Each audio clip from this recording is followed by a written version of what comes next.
Friday in Bronie's world, and at Bronie's desk today we have the amazing Pharmacist Ben, who we all absolutely love. And of course, you can see I have my Aussie flag somewhere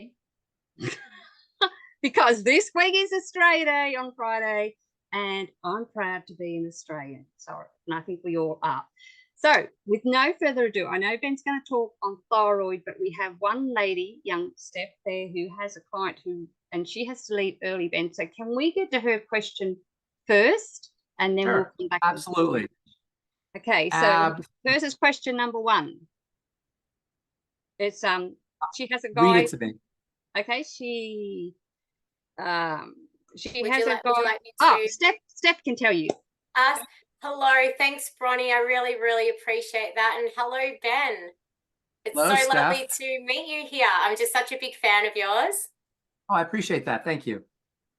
Such a big fan. I appreciate everything that you do. I could listen to you all day long. So okay. I have a gentleman, Xander here. I'm not sure if he's managed to get onto the call, but he has stage 3 colon cancer. He's 41 years old, 180 pounds, and 5'10" in height. So I think that's right. So yeah, he has stage 3 colon cancer, and I was just wanting to get your expertise on that and protocol. I know that you were big fans of the Fucoiden. I've just started taking it myself, and I'm finding it fantastic. I just wanted to hear what you would have to say about that and your expertise, please, Okay. Ben. Okay, so first of all, you probably know this. Colon cancer is stage 1 to 4. 4 is the worst. 3 is right up there. It probably has spread, I'm guessing, if it's 3.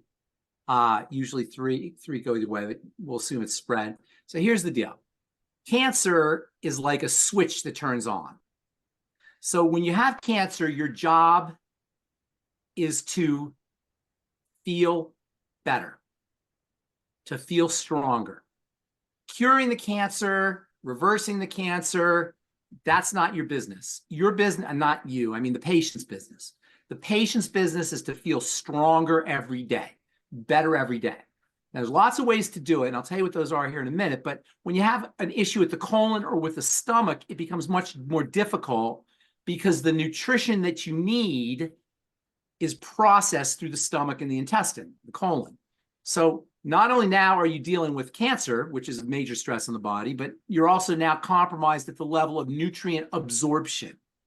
You follow what I'm saying? So yes. all the things I tell you to use, and I'm going to tell you a bunch of stuff, you just got to be aware it's going to be tougher for a person who has an intestinal issue or a digestive issue. Now, this isn't for this person, but just for everybody out there, it takes a lot of stress on the body for cells to become, for an organ to become cancerous. Cells are always turning cancerous. They go on and off cancer. They turn cancerous. The body gets rid of them. They turn cancerous. They go off. They become normal. They go back and forth. But once you get a full-blown disease where the organ is now affected, even if it's just stage 1, your body's been under tremendous duress. It takes a lot for that to happen. And the fact that we have so many cancers shows you how hard we are on our bodies in general. So for this gentleman, or for anybody who's dealing with a digestive cancer, colon cancer is the most predominant one, although stomach cancer is a problem sometimes, and also esophageal cancer. The most common cancer, digestive cancer around the world, is colon cancer. It's one of the most common cancers of all cancers. So what you want to do is you want to put as little stress on the digestive system as possible. That means you want to eat very carefully. That's step number 1. And that means food that requires a lot of processing, digestive processing, whether it's from the stomach acid or whether it's from the intestinal juices, digestive juices, is to be avoided. You should be focusing on soups and smoothies and liquids, juices, especially vegetable juices. So you get the nutrition in a pre-digested form, number 1, in a liquefied form that doesn't require digestion, and in a concentrated form, so you get lots of nutrients in a concentrated format. The nutrients he's going to want to use are the same as everybody else, and that is the Healthy Start Pack to start. Beyond Tangy Tangerine all day long, not all at once, but throughout the day. I would be doing the Z radical instead of the Fucoid Z. He should be Yeah. going, and by the way, Z radical, maybe 4 capsules 4 times a day, super high doses.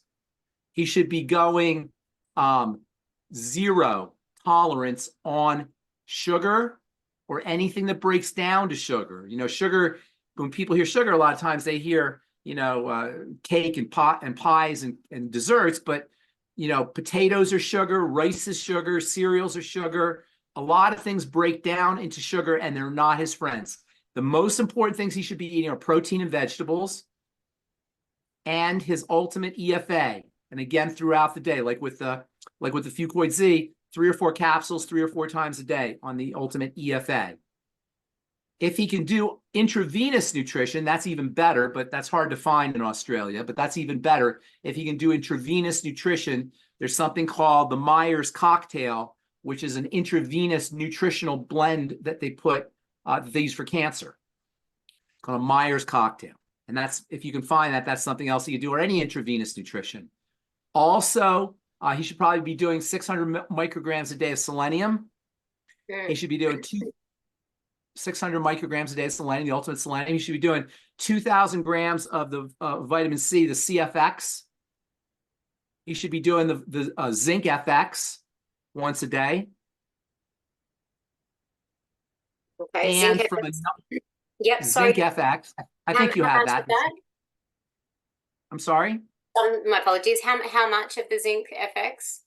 50 milligrams a day. I think it comes in 30 milligram capsules. So you want to do 60 milligrams a day, 50 to 60 milligrams a day.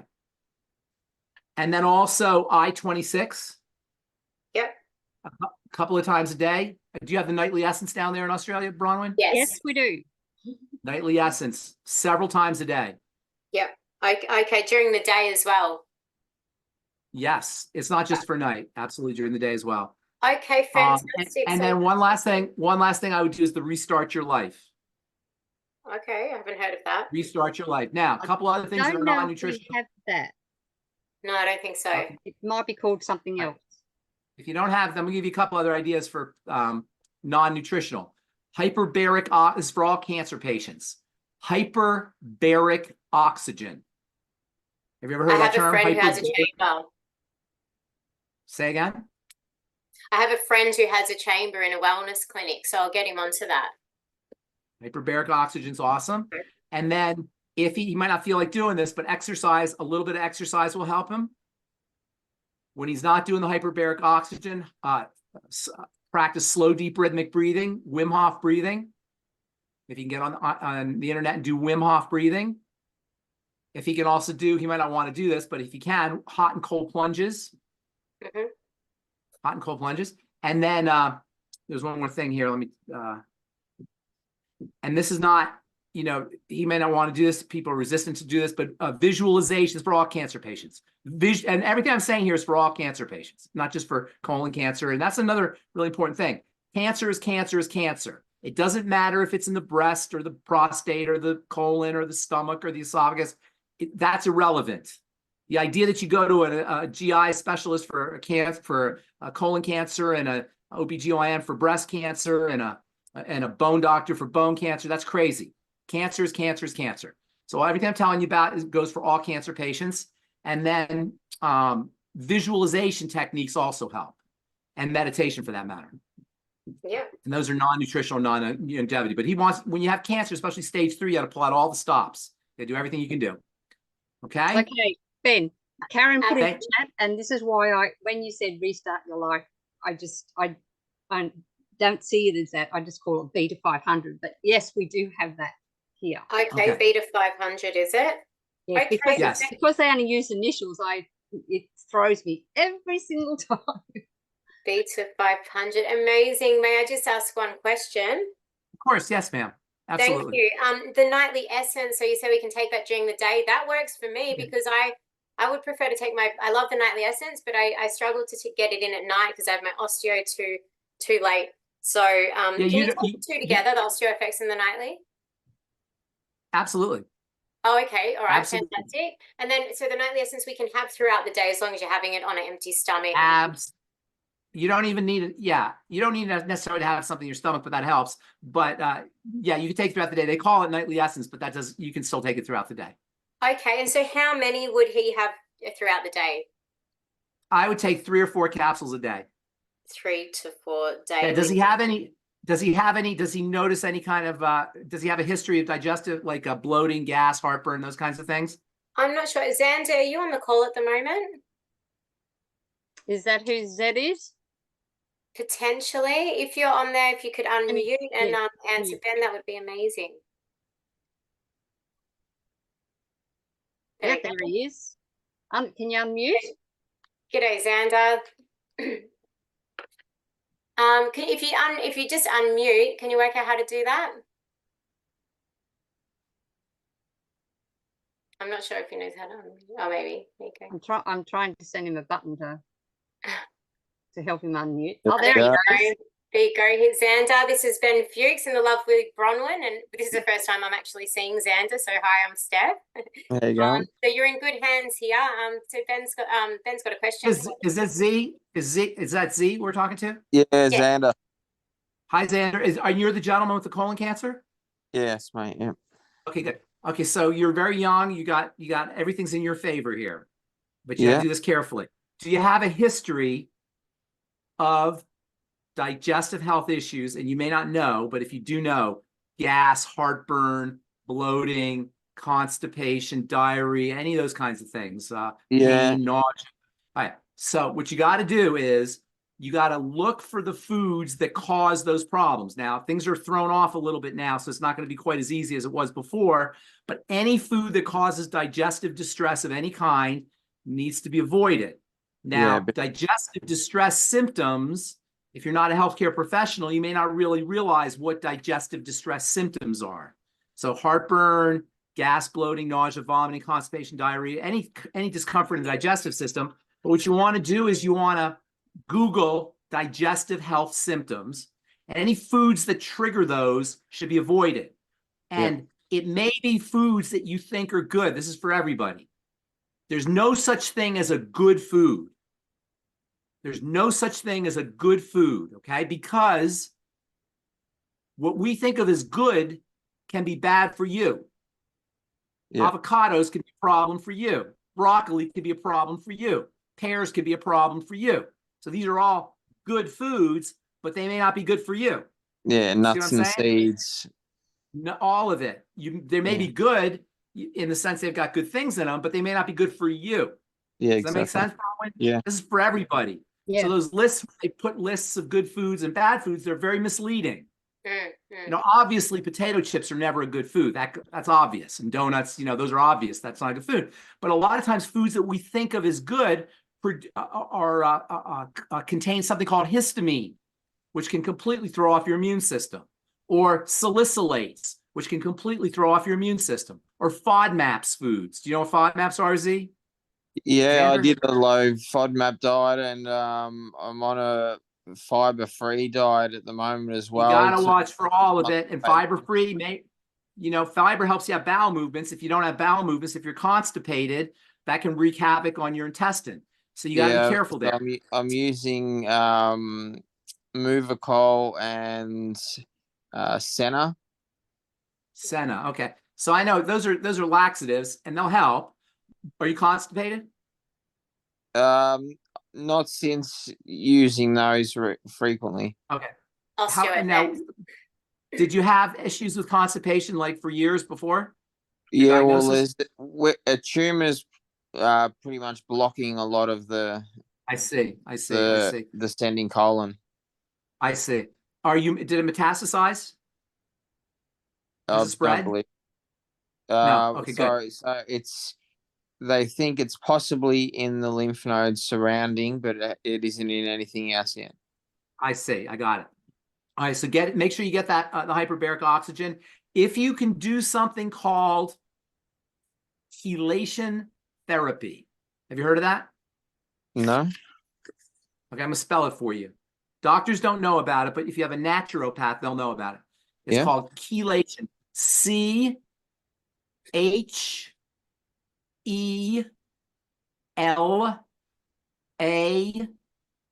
therapy,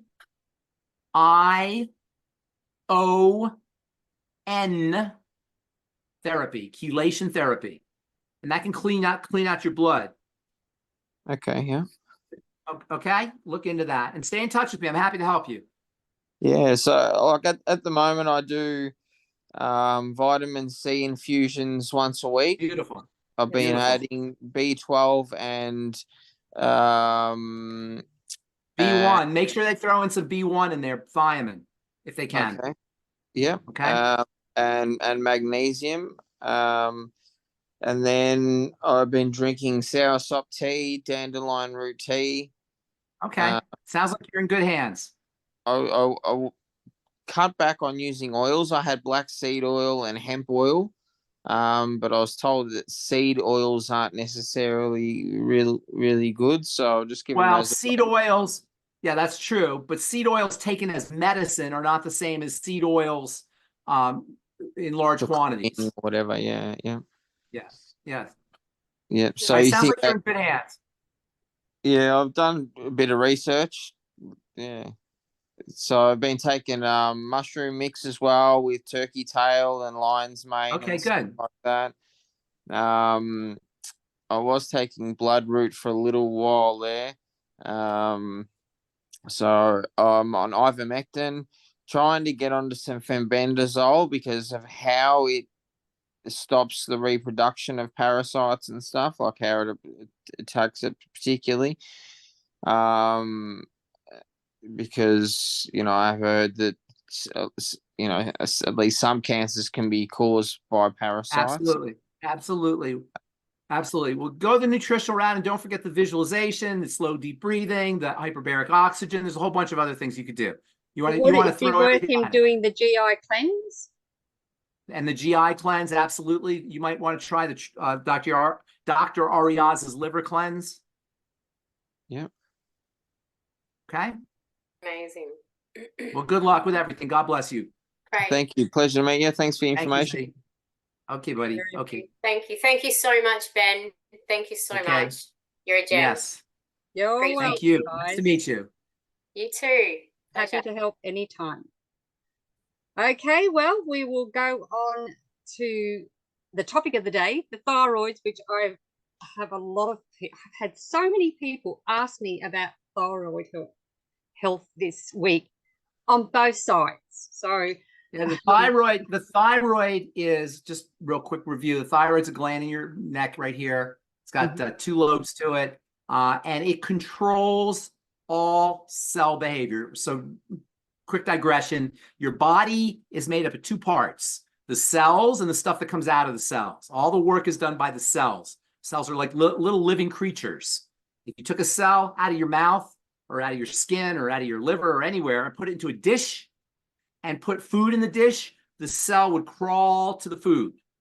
And then if you put poison in the dish, the cell would back away from the food. The cell's like an animal. It's like it has its own, has its nervous system. It has an immune system. It has a skeleton. It has an intelligence, a brain. It's information processor. It divides. It reproduces. It's like a little animal, and that's how you want to think about it. The crazy thing is that these little animals have somehow gotten together to make us.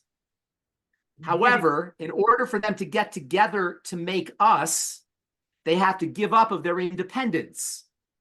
So in order for a cell, which is a little animal, to say, you know what, I'm going to become a liver cell or a bone cell or a skin cell, it has to give up its independence. So it is no longer an independent little animal. It's now part of the team. It's part of the human being team or the organism team, and it becomes the liver and it becomes different organs.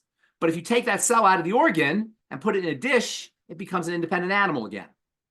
By the way, it also becomes an independent animal when it is completely freaked out, when it is completely under duress, when it is starved, doesn't have the food it needs, the nutrition it needs, when it's suffocated, it doesn't have the oxygen it needs, and when it's toxic, when it's swimming, cells all live in liquid, and when it's swimming or living in this liquid that contains sugar and drugs and cigarette smoke and chemicals from food and unprocessed waste from other cells, it ends up being toxic. And the combination of toxicity, suffocation, no oxygen, and starvation are what lead to all disease. However, sometimes it doesn't lead to disease. Sometimes instead of a cell not being functional, which is what a disease is, the cell will die. That's actually a good thing, because if it dies, it's not going to be dysfunctional and won't cause disease. However, sometimes when a cell is starved, occasionally, not often, occasionally, when a cell is starved, when it is suffocated, and when it is toxic, it will actually become like a bacteria instead of like a cell. Or instead of like an animal cell, it'll become a bacterial cell. Bacterial cells are very primitive. They can't do work. They don't have organs. They don't have substructures. They don't have all the same kind of organization that a cell has. They can't do the work that a cell has. Very primitive. This is why bacteria don't make organs. Bacteria make films. They call them biofilms. So bacteria, an animal cell will form a liver cell, will become a liver or a bone or a lung or whatever. Bacterial cells don't do that. Bacterial cells are too primitive. They're ancient. They're basic. They're like your computer on safe mode. Your computer on safe mode can't do everything. And that's what a bacterial cell is. It's like a cell on safe mode. It can't do a lot of stuff. When a cell is starved and suffocated and toxic and it does not die, it will sometimes become like a bacterial cell, occasionally. And instead of being a liver and being an organ, it will just form a film. And instead of actually making good chemicals and all the things we need to run our lives, it won't make any of that stuff. Bacteria has only one goal in life. An animal cell is beautiful. It's going to give itself up for us. So we have a liver and a heart and a skin and a lung and a bone. Bacteria, they don't care about us. A bacterial cell only has one prerogative or one goal, and that is to divide. That's all a bacterial cell wants to do, is divide. So what does this got to do with what we're talking about here? A bacterial cell uses sugar to reproduce. It doesn't use oxygen to reproduce. It uses sugar to reproduce. Sugar is a very old, it's a quick burning fuel, but it's not very efficient. That's why they have to divide a lot, because they're not getting a lot of efficient energy. They can't use oxygen. A bacterial cell is a primitive cell that does not become an organ. It only becomes a film. Its main goal in life is to divide, not to contribute to the team. And it gets its energy from sugar. That chemical process is called fermentation. Fermentation is when you get energy from, when a cell gets energy from sugar. Bacterial cell is a fermenting cell. It's a sugar-eating cell. It's a cell that does not contribute to the whole, and all it does is divide. So this is the same exact thing as a cancer cell. And what happens when you have cancer is a cell has been starved, suffocated, and toxic for so long that it doesn't want to be a liver anymore. It's basically saying, you know what? Screw you. You've been suffocating me. You've been starving me. You've been toxic. I'm poisoned now for so long. I'm not going to be a liver anymore. I'm just going to go ahead and divide. I'm going to become a sociopath. Cancer cell is a sociopathic cell. It's a cell that doesn't want to contribute to the whole. It just wants to divide because it's been suffering for so long. Now, under ordinary conditions, most of these cells die. But every once in a while, a cell will not die and instead will become cancerous. And this is what a cancer cell is. This is what cancer is. And this is why you're never going to see a cure for cancer, because cancer is a coping mechanism. Cancer is a way a cell copes. To us, it's deadly, but to the cell, it's survival. So there's no cure for cancer. There's no vaccine for cancer. They can spend billions and trillions of dollars. They're not going to find it, because it's a cancer cell is a cell that is at its wit's end. So what does that do with the thyroid? Because that's what we're talking about. So here's the thyroid. I just had to bring that up because we're talking about cancer. Every cell in your body gets its marching orders from thyroid hormone. So thyroid hormone, which is the hormone that's made in the thyroid, tells heart cells to heart, tells muscle cells to muscle, tells bone cells to bone, tells liver cells to liver, tells skin cells to skin, tells eye cells to eye, tells nose cells to nose, tells lip cells to, you follow what I'm saying here? A cell does what it does with the marching orders that have been contributed from thyroid hormone. Thyroid hormone is like your foot on the gas. If the cell is an engine, thyroid hormone is the foot on the gas. So obviously thyroid's important. When you're hypothyroid, your cells don't work. And hypothyroidism is a very, very, very common problem in the United States and probably around the world. And because the thyroid hormone makes all the cells do what they are supposed to do, when you're not making enough thyroid hormone, nothing works. And if you have heart disease, if you have lung respiratory disease, if you have liver disease, if you have bone disease, if you have any health challenge, you have a thyroid problem. Period. You don't need to be tested. You can assume you have a thyroid problem because the thyroid controls everything. So if any system in the body is not working as it should, the thyroid's involved. So you don't need to be tested. They love testing for the thyroid. And a lot of times people test and they say they have all the symptoms of poor functioning thyroid. The doctor says, oh, your thyroid's fine. Like you're crazy, right?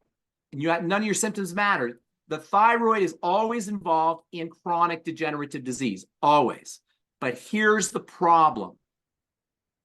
The thyroid is responsive to the biochemical environment, and hypothyroidism, low thyroid, is caused by other things. And because it's caused by other things, I'll tell you what those are in a second, because it's caused by other things, there is nothing the doctor can do or anybody can do for the thyroid, because the thyroid is responsive to the biochemical environment of the body, the biochemistry of the body. I'll tell you how you do it in a second, but I want everybody to understand if they're hypothyroid, you cannot address the thyroid. There's no doctor on the planet. There's no medical strategy. There's no nutritional strategy to address just the thyroid. So what do they give for thyroid hormone? What do they give you if you have hypothyroidism? What's the drug they give you? A good question. You know? I don't know. There's one drug. Everybody gets the same drug all over the world. If you're in China, if you're in Africa, if you're in Australia, United States, there's only one drug they give you. What is it? If you have hypothyroidism. Who's hypothyroid out there? Somebody. All right, I'll tell you. Yeah, you better tell me because I don't think that comes in. You guys don't want to play. I was trying to play with you. All right, no play. All right. Everybody who has hypothyroid, diagnosed with hypothyroidism, gets one drug. It's called thyroid hormone. That's all they give you. Synthroid, Cytomel, levothyroxine, whatever they call it, it's thyroid hormone. Why do they give you thyroid hormone? Because your thyroid's messed up. It's not working right, so it's not making hormones. They give you the hormone. The point I'm making is they don't give you anything for your thyroid. It's smoke and mirrors. It's misdirection. They don't ever work on your thyroid. They give you the thyroid hormone. Do you follow what I'm saying here? Yeah. The gland is broken. The gland is broken. They're not fixing the gland. They're just giving you the hormone that the gland's supposed to make. So say, oh, okay, that's great. No, it's not. Because hormones are supposed to fluctuate when you need them. This is how the body works. You need hormones, the body makes them. You don't need them, they go down, up and down. If you take a drug hormone, that throws off the entire hormonal milieu of the body. It doesn't fluctuate anymore. Now you're taking it for a drug. It's a very poor and biochemically ridiculous solution, but it's all they got. There's nothing else you can do. And this is why anybody on Synthroid, or I don't know what you call yours over there, levothyroxine, whatever it is, will tell you it doesn't work. It gives you some energy. You get some energy. You get some quick energy because thyroid hormone gives you energy, and that's it. Because they're not working on the gland. But what I'm going to tell you now is we're going to work on the gland because we have to understand what is the cause of the glandular defect? What is the cause of the hypothyroidism? All right. This is where the triangle of disease comes from. The triangle of disease, which we've talked about before, the 3 points of bodily breakdown that underlie all chronic disease, whether you're talking about cancer or heart disease or autoimmune disease or Alzheimer's or Parkinson's or whatever it is. All chronic disease. Chronic disease is a disease that keeps going, doesn't get better. Degenerative, it just degenerates. It doesn't regenerate, it degenerates. Has 3 points of bodily breakdown underneath it. The first point is the digestive system. Once the digestive system breaks down, you end up with blood sugar problems. And then the second point is the blood sugar system. And then when the blood sugar system is messed up, what I call the adrenal thyroid complex responds. And all thyroid problems are linked to problems with the digestive system and the blood sugar system. And until you work on get the digestive system right and the blood sugar system right, you will be hypothyroid. So the point here is we don't want to be looking at all the different parts of the body. You know, in the Bible, it says, if somebody comes up to you and says, low here, low there, look here, look there, you say, no, that's silly. The kingdom of heaven is here. You know, that's in the Bible. Low here, look there. Oh, it's over here. Oh, la, la, la, it's over here. No, it's over there. No. It's not in the thyroid. It's not in the bone. It's not in the brain. It's not in the liver. It's in the digestive system and the blood sugar system. And when you get that right, all the pieces will fall into place depending on how degenerated you are and how progressed you are. If you're not severely progressed, working on the digestive system and the blood sugar system, you won't believe what that will do for you. If you're progressed, it'll take a little bit longer, but it'll start right away. And this is why I'm always focusing on digestive health, because it's the first point on the triangle of disease. Now, if you want to hear an interesting mechanism, I'll tell you an interesting mechanism, but you don't need to know it. Just for you people who like to, like the science of it, and the science is very fascinating, but you don't need to know it. I don't want people to feel overwhelmed by it. When you have, most hypothyroidism is autoimmune, called Hashimoto's. Autoimmune diseases are when the body attacks the immune system attacks the glands. Autoimmune diseases are always start off in the intestine through leaky gut. And that's the first point of bodily breakdown, is leaky gut and changes in the intestinal milieu. Once you start to get what are called, once you start to get antibodies, immune factors in the blood from the digestive system, the immune system is thrown off, and these factors get deposited in various tissues, including the thyroid, and then the body attacks the thyroid. Another cause of hypothyroidism involves the hormone estrogen. By the way, 80 to 90% of hypothyroid patients are women. Yeah. Hashimoto's is a woman's disease. So whenever you have a disease that affects mostly women, you want to think about estrogen. So there's a very important relationship between elevated estrogen and hypothyroidism, and also elevated stress hormone, cortisol, and hypothyroidism. Both estrogen and cortisol, elevated estrogen and elevated cortisol will reduce thyroid functioning. So your main, but you don't need to worry necessarily about estrogen if you're working on the digestive system, because the digestive system is where estrogen is processed, in the liver and the gallbladder and the intestine. So I'm just pointing this out to you so you can see what's happening here. So I don't like just telling you what to do. I want you to see what's happening. So work on digestive health for hypothyroidism.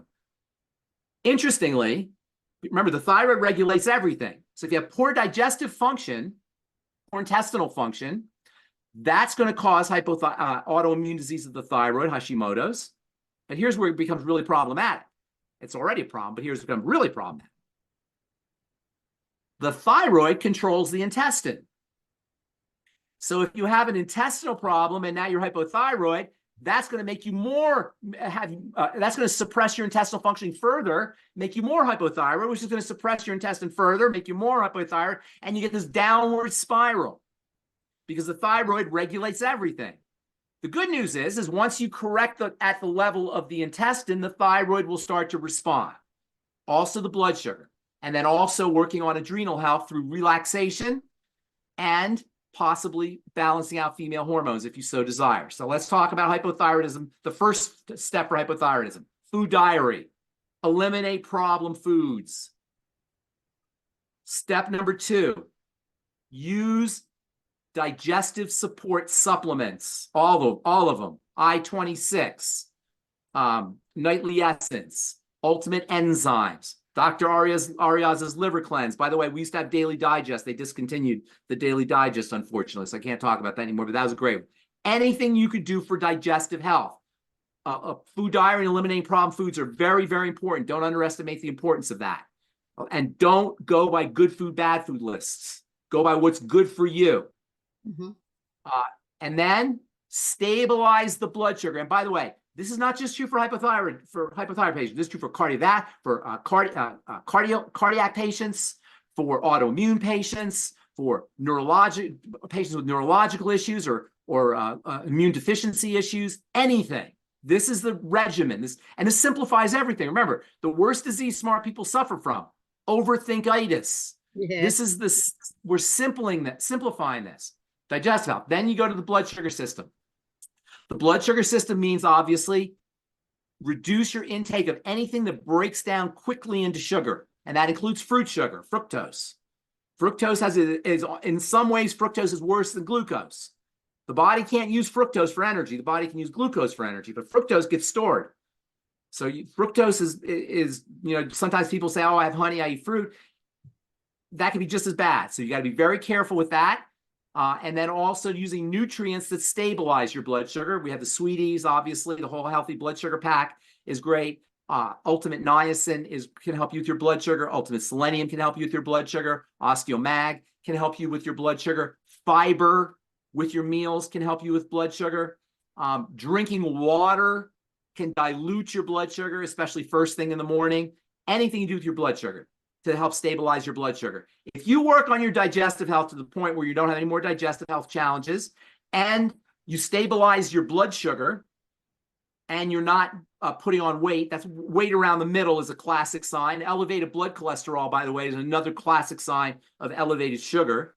And elevated cholesterol should always be regarded as a sugar issue. Kidney problems, kidney disease, always regard that as a sugar issue.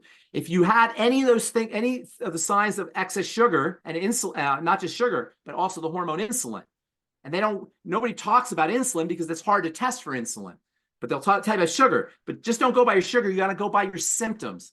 Elevated blood pressure is another symptom of blood sugar problems. The most dramatic symptom is, and this is how you can tell this is a common problem.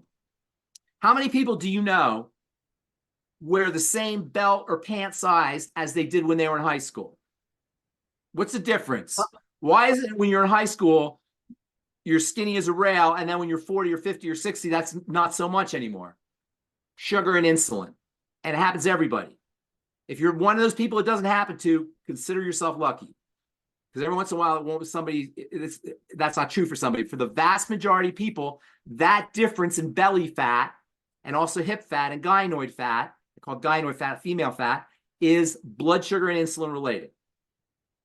Now, that's not to say that if you're completely skinny, you don't have problems. You may have problems then, but that's a classic manifestation of hyperinsulinemia and hyperglycemia. Cardiovascular disease should always be backtracked to these 2 points, blood sugar and digestion. And anybody who's on a stent or who's got cholesterol deposits or has a history of heart disease or had a heart attack or stroke or any of these things, and they're not working on the digestive element and the blood sugar element, is playing with fire. And the reason they have to give you these really heavy duty drugs is because they don't know what else to do, because they're not working on the 2 bottom line points. So it goes digestive system, blood sugar system, adrenal thyroid complex, and then everything else. And there's a really wonderful book, if anybody wants to read, a really cool book, came out in the 80s, I think, 70s or 80s, a classic. It's called Hypothyroidism, The Hidden Disease by Dr. Broda Barnes, B-A-R-N-E-S, Broda Barnes. And he didn't tell it, he didn't say it the way I said it. I gave you the reasoning behind it, but he noticed that everybody who has any disease is always hypothyroid. But I just told you why that is. It regulates everything. It controls everything. And it's linked to the digestive system and the blood sugar system. Okay? Yeah. You can't work on the thyroid by itself. No. All right. What else? So now I just want to make a point here, Ben, because Stephanie's had to go, but Z's still here. With the protocol you gave him, and for those who are new, we always start with a healthy body, brain, or healthy body pack. Everything starts off. The other is absolutely. all add-on. So absolutely. That's Z, you might need to thank you get back for to pointing that out. Stephanie to organize that as well with your Yes, protocol. that's a very, very good point. Thank you. That's right. Sometimes we have new people on here who have never heard of it or that listen to it later. And so I just like to point that out, that the mighty 90 is the basis of all our nutrition moving forward. Correct? Correct. Healthy All start right, pack. every now and again you freeze. Okay.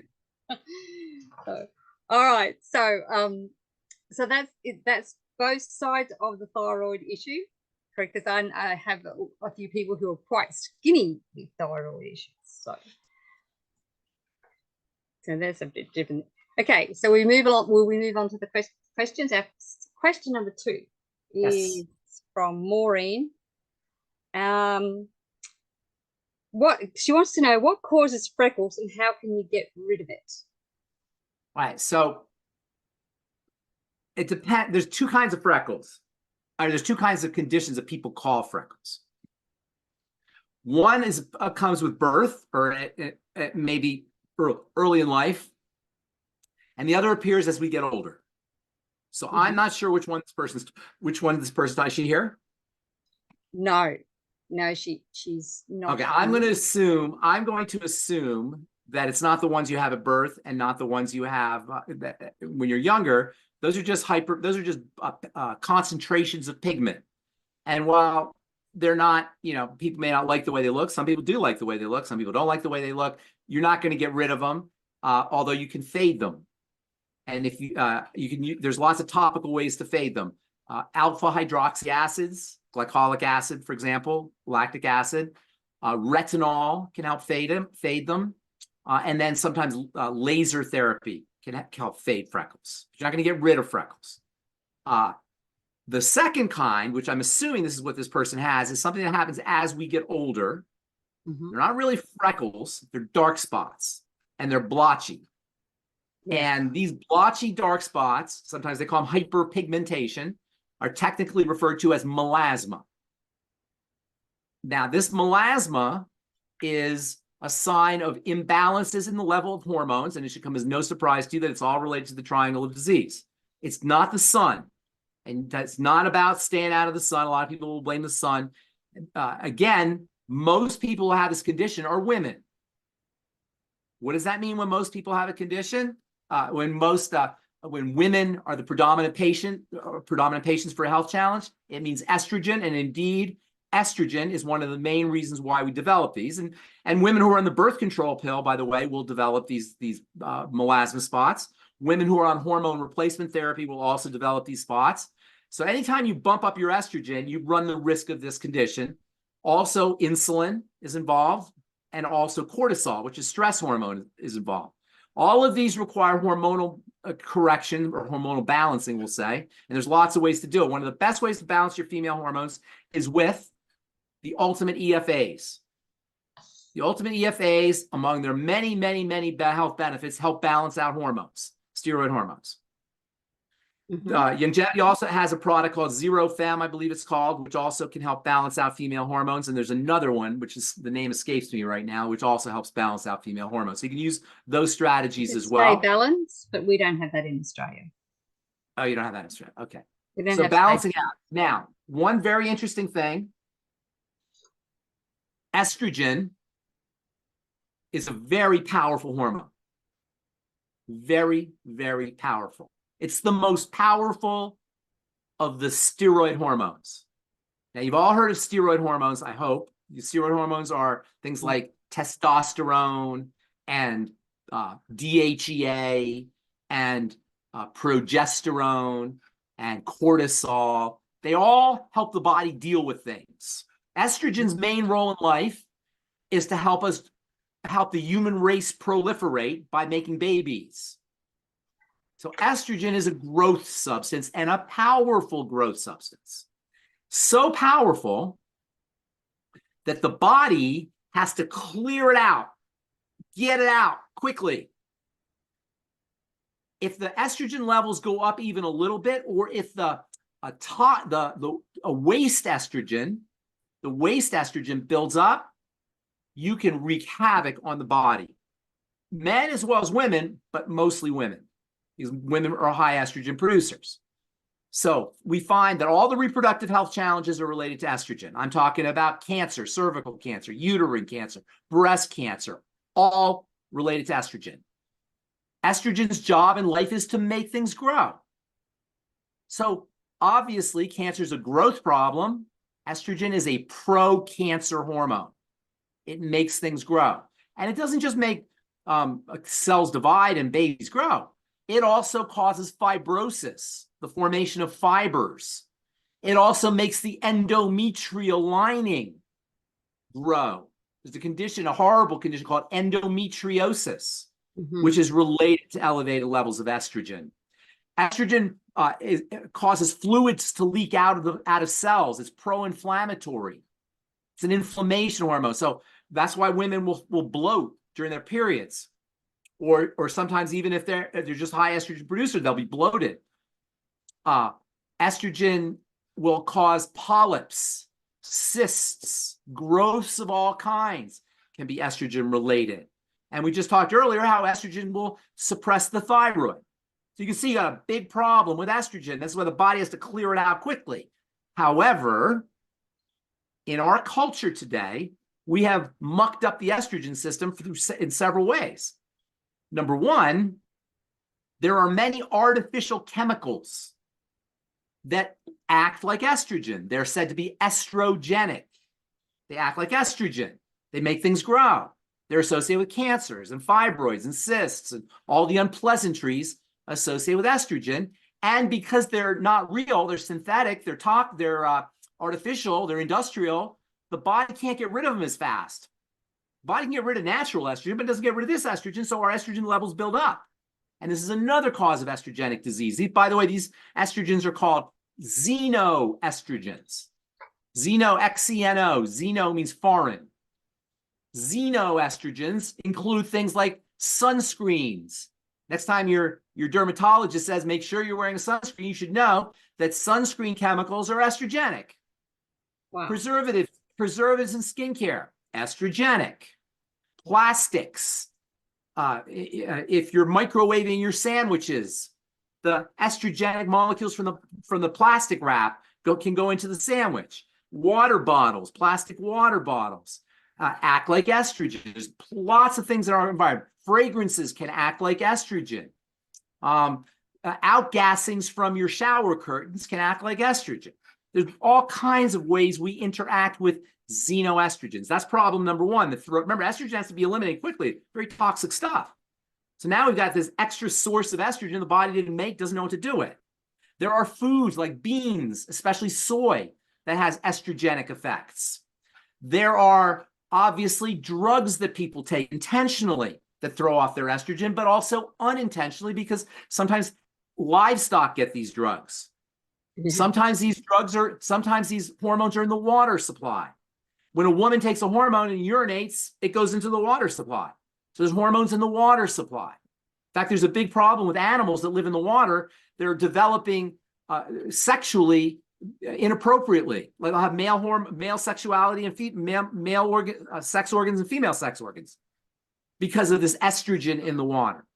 In fact, it may be that a lot of this whole trans thing might be a xenoestrogens. The end result of xenoestrogens. It's a little too political. I don't really want to get there, but it's just interesting how, it seems to be, it's kind of interesting how this is all related. Then, this is really a problem. Check this out. So estrogen has to be cleared out of the body. There's several mechanisms that the body has for clearing out estrogen. And I can't see everybody, Bronie, so you tell me yes or no. Does this all make sense? You're getting a sense of how powerful estrogen is, how important estrogen Yes. is. Oh, absolutely. Okay, right? So here, check this out. Estrogen has to be cleared out of the body quickly. The organs that are responsible for clearing out estrogen are the gallbladder and the bile in the gallbladder, the liver, and the intestine. Those are the three main processing systems for estrogen. But if you have fatty liver disease, and 1/3 of Americans have fatty liver disease, or if you just have compromised liver function, or if you're taking a lot of prescription drugs and you're overloading your liver, you may not be processing your estrogen correctly. If you've had your gallbladder taken out, you're probably not processing your estrogen correctly. If you're not making enough bile, you're probably not processing your estrogen correctly. If you're suffering from deficiencies in certain nutrients that are important for detoxification of estrogen, like sulfur, which is in the fucoidan, by the way, sulfate, I should say, or other molecules that help process estrogen, you could be throwing off your estrogen. And most importantly, estrogen is processed in the intestine by bacteria. So if you have dysbiosis, first point on the triangle of disease, you're not going to be processing your estrogen. And get ready for this. Estrogen's cleared out in the bowels. If you're constipated, you're not going to clear out your estrogen. And remember, elevated estrogen suppresses the thyroid, and the thyroid regulates bowel movements. So the chances are, can you see how this is all? And by the way, can you see why our medical model's a failure? None of this is being addressed. You got to listen to some pharmacist 3,000 miles away on Zoom tell you this. And I'm not telling you anything I made up. This is just biochemistry. This is just how the body works. Is it a wonder why we're so messed up? Why our health is so messed up? You know?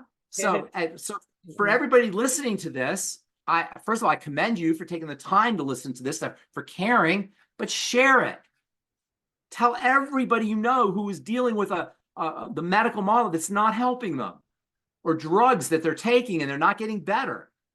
And also, by the way, and this is very important to say, because we sometimes forget that the doctors themselves are not bad people. The doctors themselves, I can't speak for Australia, but I know in the United States, I have a lot of friends who are doctors. I've been working with doctors for decades. They're good people. It's not about the doctors. It's just that we're asking them to do something that's not their skill. If you go to a carpenter, he could be the best carpenter in the world. But if you ask him to fix your car, he's going to take a hammer, he's going to take a nail, he's going to try and fix your transmission. He's going to hammer it. He's going to destroy your engine and your transmission, right? Because he's a carpenter. He's not if you go to a mechanic and ask him to build you a cabinet, he probably is going to build you a very good cabinet. So we have doctors who have a skill set. And you know what that skill set is? Praise God for the skill set, because it's really important. Their skill set is to keep us alive. You get hit by a car, something drops on your head, you get bit by a venomous snake, whatever, some kind of emergency happens. Their job is to keep you alive, and they're damn good at it. They are awesome at it. They can stitch things back on, and they can bring people back to life from dead. They can fix dozens of different broken bones. They can transplant organs, pull them out and stick them back, and they can do all kinds of things. And God love them, they're amazing. But their job is to keep us alive, not to help us thrive. If you're satisfied with being alive, good, go to a doctor. But if you want to thrive, you have to understand how the body's put together, and then you have to live your life accordingly. You have to live your life in a match with how the body is put together. And we're not doing that. And it's not that hard, but we don't know. Like, how many people knew about all these things with estrogen? Right now, you should know, as a woman, having regular bowel movements can save you from breast cancer or cervical cancer down the road. Something fixing your intestinal health, getting on the I-26. You should also know that if you have a history of intestinal problems, you're at risk for not nice things, for bad things, really bad things. As a woman, everybody is, but as a woman, especially because of this estrogen connection, because of this relationship of estrogen to disease, and it's the importance of estrogen elimination out of the bowels and detoxification in the via the liver and the gallbladder. And if you have a gallbladder out, you want to be very, very especially careful.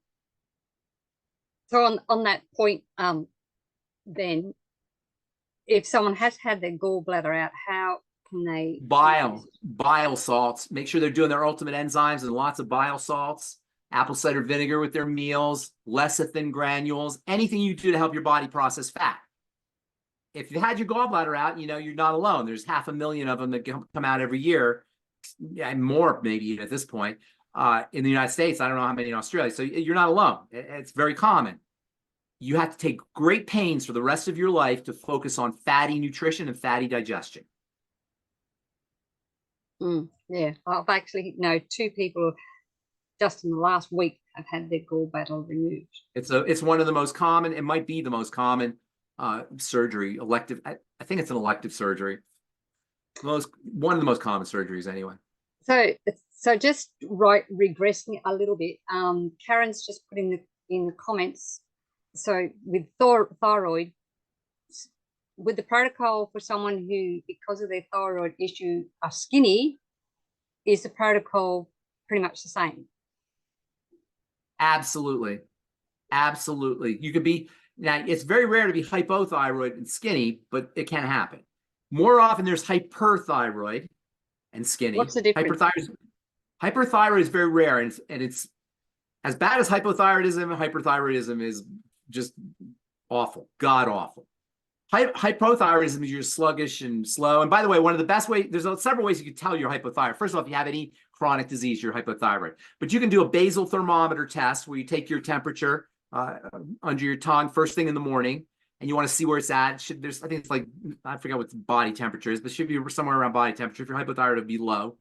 And then also the fingernails. Easily broken fingernails are signs of hypothyroidism. In fact, any nail problem is indicative of something that's going on in the body. And the nails, if any, I don't know if anybody out there is in the skin business, but estheticians, people who work with the skin, good ones anyway, will always look at your nails. Because you can tell a lot about the health. If I have if a health issue is plaguing me, or I'm not sure, it always shows up in my nails and my hair first. Yeah, well, your hair is a little later because it takes a while for your hair. Your nails grow this is the fastest growing tissue in the body. Maybe the digestive system, but this is among the fastest, the nails. So you want to look at your nails, the thinning, all that stuff. So, and this ridges, there's all kinds of things you can do with nails. So the thyroid, you can tell hypothyroidism from the nails, from dry skin, from cold body temperature, but really just go by symptoms. If you have degenerative diseases, if you're sluggish in any way, and disease is always stagnation. Stagnation is disease. It's funny. The body is a fluid dynamic system.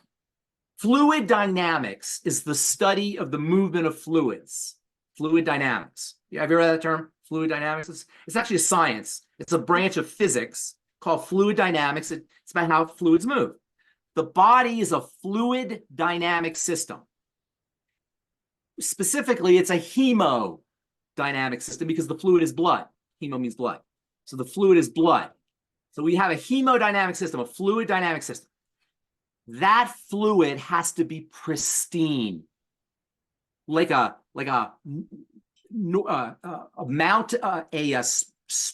glacier spring on the North Pole or the South Pole. Pristine. Even that's probably not pristine anymore, but pristine. The balance of fluids and chemicals and molecules in there is so tightly regulated. Any disturbance in that system, in that fluid system, will throw everything off for the rest of the body. So how does that fluid system get disturbed? What are the two most important disturbances? The two most important disturbances are the 2 points on the triangle of disease. Yeah. Digestion and sugar. Those are the two major points of disturbance of the fluid dynamic system that is the body. And if there's any engineers out there, they know exactly what I'm talking about. And the body is an engineered system. It's, you know, divinely engineered. And it's so perfect and so precision and so tightly regulated. Once stuff gets into the bloodstream, and actually, even when stuff gets into the bloodstream, there are mechanisms in place that protect it. In the bloodstream, there's mechanisms in place. The problem is we've overloaded those. Yeah. We bombarded those in a milieu of no nutrition and no oxygen. Of course, we're going to get sick. Of course, we're going to lose 40 years off of our genetic lifespan. But it's changing. All right. We are changing. Okay, so the a question from Gracie. She has a 17-year-old male possible brain tumor and has been diagnosed with catatonia. Catatonia? Yeah, that's Catatonia? it. He doesn't talk, doesn't walk, only a few steps on his own. I'm sorry, I didn't hear that last thing. He doesn't talk, he doesn't walk what? He can only walk, he only takes a few steps on his own. So he can't talk. And How old? And he's 17? And he's 17? 17. Okay. How long has he been catatonic? Does she say? No, she didn't tell me that. And she's not on today. Normally she's on. So if she's not on, means she's at work. Did he have brain damage? I mean, what happened? Do you know what catatonia is? No, she just says he has a possible brain tumor. Well, hang on though. Catatonia is when you just stare out into space. Mm-hmm. You just, you know, do you remember there was you probably don't know this. There was a senator a couple months ago who just was giving a speech, a press conference actually, and all of a sudden he went catatonic. He's like 90 years old and he just went like this. Wow. I didn't see that. Yeah. So so I'm wondering, that doesn't just happen. Did the brain tumor cause the catatonia? I don't know. She said it's a possible brain tumor. So he obviously hasn't. Is he catatonic? I'd need some more information. Catatonia can be a lot of things. Yeah. It could be a seizure. It could be what they call an absence seizure. It could be a lot of things. I'm not sure. I need a lot more information than that. Yes. Okay. Well, I'll get that from Gracie, and because normally she's on, but if she's not on, it means she's at work. Okay. So the next one is a kidney disease. Doctors looking at doing a transplant. Is there anything we can do holistically to avoid kidney disease? Well, look. You know, imagine you got like 74 Ford Pinto and the door won't open and there's wire holding the trunk in place and you got plastic wrap in the back window and the front window's got all kinds of cracks in it and, you know, and it's putting down the road. Hey, can you make me into a Lamborghini? No, you're not going to make it into. By the time somebody's got stage 4 kidney disease, that's a lot of damage. I'm sorry. By the time they need a kidney transplant, is she on dialysis, I imagine, right? It's a boy. The lady didn't give me her son's age. The young boy? Well, she didn't give me his age, so I have no idea. All right. So here's the thing, though. You can do a lot of good with the kidney. You can take care of there's a lot you can do with the kidneys. I can't say, I don't know how. Are you there, Bronie? Yes, I'm here. Bronie, no, I'm here. Oh, you are? Okay. Oh, there you are. Okay. But there's a lot you can do with the kidneys. And it all involves blood sugar. The kidneys are made up of very, very, very, very, very, very, very, very tiny blood vessels, like microscopically tiny, like you can't see them with your eyes, tiny. And these blood vessels are very thin and they're very sensitive to what's going in the fluid. This is how they work. They're filters. The tiny blood vessels act like filters. It's a pretty amazing system, but they're very sensitive. That's why God gave us 2 kidneys. And he gave us a lot of redundancy within each of the 2 kidneys because they're going to be susceptible to damage. You've got these tiny, fragile, vulnerable blood vessels, and you've got stuff in the blood going through. So they're going to be susceptible to damage. The worst damage is sugar. And almost everybody who has chronic kidney disease, especially if it gets really bad, is also diabetic. And even if you're not diagnosed as a diabetic, you could still have problems with the kidneys. Treat it as a blood sugar problem. There's an epidemic of kidney disease, by the way. I don't know if you here in this country, probably in your country. Why do you suppose? Look at the sugar intake. look at the sugar intake, and if you understand how sensitive the kidneys are to sugar, to blood sugar, it makes perfect sense. So kidney disease, you want to be treated healthy blood sugar pack. Beyond, all the stuff, the Mighty 90 plus the healthy blood sugar pack. And I always throw in the healthy blood sugar pack, the ultimate niacin. Yeah. Because I think there's selenium in there. There should be in the blood sugar pack, right? I'm not sure whether there is. If there's not, there should be selenium, but I think there was selenium at last I checked. Well, I know that's in the heart, the heart and brain pack. Sometimes I use. Yeah, it's definitely to go well, heart and if it's brain. not added in. If it's not added in. Mhm. All right, Bronwyn. Okay, one last question. Yes. Well, actually, no, I've got more than one last question. But anyway. No, we got to do them next week. 2 weeks. Yeah, yes, we've really run out of time. So have you got time for just one? Yes. I'm sorry I just prattled on there. That's all right. Oh, well, actually, this guy has stomach cancer. So Stomach cancer is the same thing as stage 4 intestinal cancer, although with the stomach it's a lot harder because then you can't. Does he have an IV? Like, how's he being fed? Through a tube? Well, look, she doesn't really say, because this was from Michelle, and he was going to be trying to be on the call today, so we might leave that to next week, because Karen does have one in her room, which is also a cancer of one of the people in Karen's room there has a cancer on the bottom part of his eyelid. Same deal. Everything. Now, skin cancer, there's some things you could do, but skin cancer sometimes gets misconstrued as a separate type of cancer. Skin cancer is still cancer.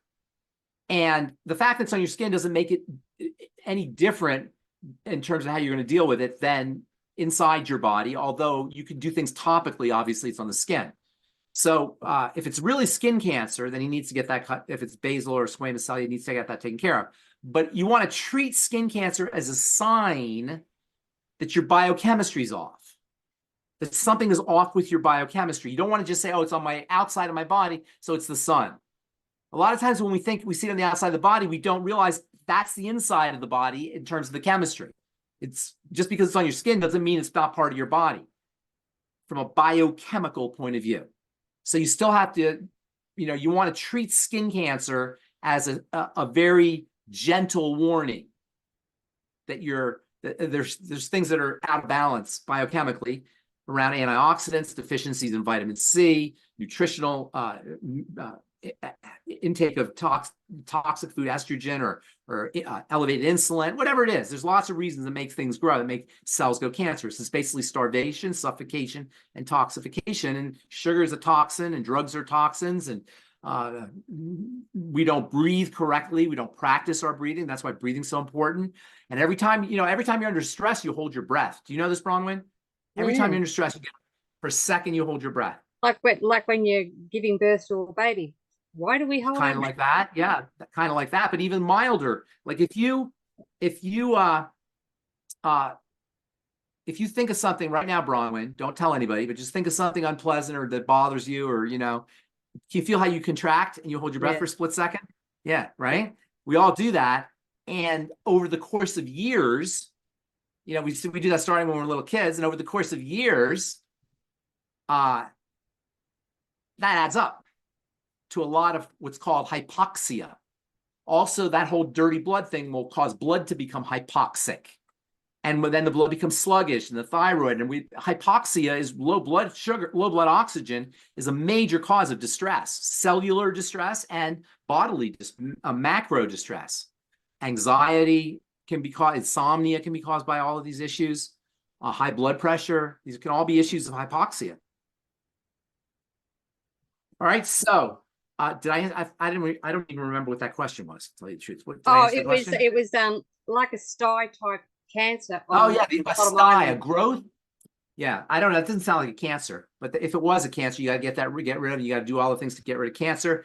By the way, retinol is one of the best things you could do for pre-skin cancer, and topical vitamin C is one of the best things you could do to prevent cancer. Fat soluble vitamin C.